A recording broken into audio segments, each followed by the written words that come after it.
सभी बहनों को जय माता दी। तो आज महारानी का तीसरा नवराता है। आज तीसरे नवराते की कथा भी हम आपको सुनाते हैं। हाँ जी, तो तीसरा नवराता माँ चंद्रघंटा का है। तो आज हम इनकी गाथा आपको सभी को सुनाते हैं। हाँ जी, माँ दुर्गा जी की तीसरी शक्ति का नाम चंद्रघंटा है। नवरात्र उपासना में तीसरे दिन इन्हीं के विग्रह का पूजन आराधना किया जाता है। इनका यह स्वरूप परम शांतिदायक और कल्याणकारी है। इनके मस्तक में घंटे के आकार का चंद्र इनके मस्तक में घंटे के आकार का अर्ध चंद्र है। इसी कारण से इन्हें चंद्रघंटा देवी कहा जाता है। इनके शरीर का रंग स्वर्ण के समान चमकीला है। इनके 10 हाथ हैं। इनके 10 हाथों में खड़क आदि शस्त्र तथा बाण आदि अस्त्र विभूषित हैं। इनका वाहन सिंह है। इनकी मुद्रा युद्ध के लिए उद्धत रहने की होती है। इनके घंटे की सी भयानक चंड ध्वनि से अत्याचारी दानव दैत्य राक्षस सदैव प्रकम्पित रहते हैं। नवरात्र की दुर्गा उपासना में तीसरे दिन की पूजा का अत्यधिक महत्व है। इस दिन साधक का मन मणिपुर चक्र में प्रविष्ट होता है। माँ चंद्रघंटा की कृपा से उसे लौकिक वस्तुओं के दर्शन होते हैं। दिव्य सुगंधियों का अनुभव होता है तथा विविध प्रकार की दिव्य धुनियां सुनाई देती हैं। ये क्षण साधक के लिए अत्यंत सावधान रहने के होते हैं। माँ चंद्रघंटा की कृपा से साधक के समस्त पाप और बाधाएं विनष्ट हो जाती हैं। इनकी आराधना फलदायी है।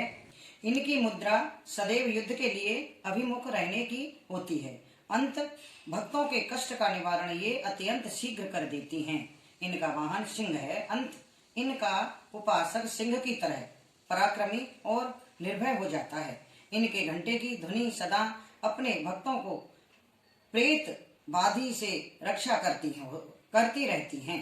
इनका ध्यान करते ही शरणागत की रक्षा के लिए इस घंटे की ध्वनि निनादित हो उठती है।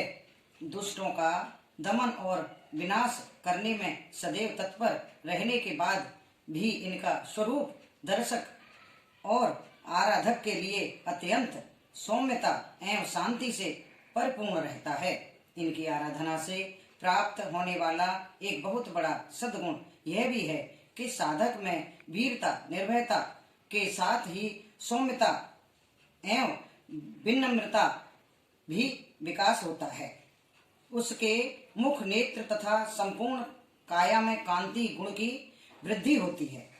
स्वर में दिव्य अलौकिक माधुर्य का समावेश हो जाता है। माँ चंद्रघंटा के भक्त और उपासक जहाँ भी जाते हैं लोग उन्हें देखकर शांति और सुख का अनुभव करते हैं। ऐसे साधक के शरीर से दिव्य प्रकाश युक्त परामाणुओं का अदृश्य विकिरण होता रहता है। यह दिव्य क्रिया साधारण चक्षुओं से दिखलाई नहीं देती, किंतु साधक और उसके संपर्क में आने वाले लोग इस बात का अनुभव भली भांति करते रहते हैं।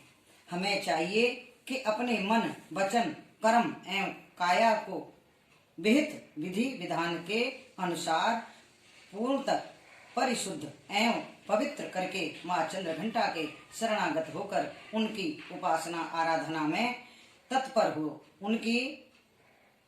उनकी उपासना से हम समस्त सांसारिक कष्टों से विमुक्त होकर सहज ही परम पद के अधिकारी बन सकते हैं। हमें निरंतर उनके पवित्र विग्रह को ध्यान में रखते हुए साधना की ओर अग्रसर होने का प्रयत्न करना चाहिए। उनका ध्यान हमारे यह लोक और परलोक दोनों के लिए परम कल्याणकारी और सदगति को देने वाला है।